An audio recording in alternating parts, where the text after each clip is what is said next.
Halo teman-teman, perkenalkan nama saya Nur Novitasari. Di sini saya akan menyampaikan kampanye praktik baik terkait penerapan scaffolding pada Zone of Proximal Development atau ZPD. Adapun praktik baik yang saya lakukan terkait penerapan scaffolding pada ZPD mata pelajaran matematika, materi penjumlahan 1 hingga 20, kelas 1 SD Negeri Johor 3 Mojolaban.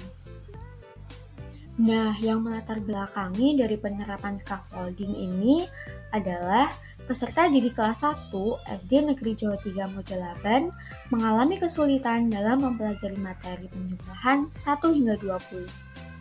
Penyebab kesulitan yang dialami peserta didik disebabkan oleh pengetahuan dan kemampuan awal peserta didik yang masih rendah. Selain itu, dalam proses mengajar, guru belum memberikan pendampingan pada peserta didik saat mengalami kesulitan secara mendalam. Lalu, apa sih yang dimaksud dengan ZPD? Zone of Proximal Development atau ZPD merupakan jarak antara kemampuan awal individu dengan potensi maksimum yang dapat dicapai melalui bimbingan atau bantuan dari orang lain yang lebih berpengalaman. Sedangkan yang dimaksud dengan scaffolding adalah proses pemberian dukungan dan bantuan kepada peserta didik dalam memahami materi baru atau dalam menyelesaikan tugas yang kompleks. Pemberian bantuan atau arahan disesuaikan dengan tingkat pemahaman atau keterampilan peserta didik. Secara bertahap, dukungan tersebut dikurangi seiring dengan peningkatan kemampuan peserta didik. Hal tersebut dapat membantu peserta didik dalam mencapai tujuan pembelajaran. Nah, ini dia tahap-tahap penerapan scaffolding. Yang pertama yaitu pengenalan materi.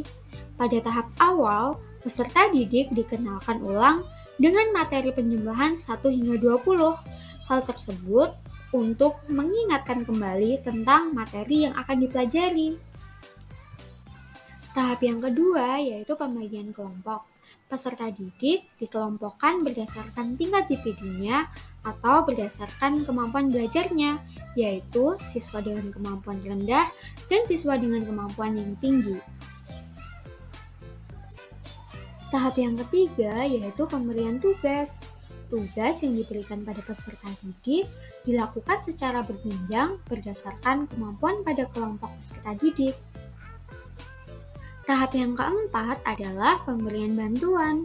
Guru memberikan bantuan, bimbingan, serta motivasi pada kelompok atau individu yang mengalami kesulitan dalam mengerjakan tugas terkait penjumlahan 1 hingga 20. Pemberian bantuan dilakukan hingga peserta didik paham dan secara bertahap bantuan tersebut dikurangi hingga siswa mampu mengerjakan tugas secara mandiri. Tahap kelima adalah evaluasi. Evaluasi dilakukan untuk mengetahui hasil belajar peserta didik. Selain itu, evaluasi bertujuan untuk memahami sejauh mana perubahan yang terjadi pada peserta didik dalam pembelajaran setelah pemberian scaffolding. Dapat disimpulkan bahwa penerapan scaffolding pada peserta didik sangat penting karena membantu mereka belajar secara efektif dengan mendukung kemampuan mereka secara bertahap. Dengan memberikan bantuan yang sesuai dengan tingkat kemampuan mereka, anak dapat terbantu mengembangkan keterampilan baru dan mencapai potensi secara optimal.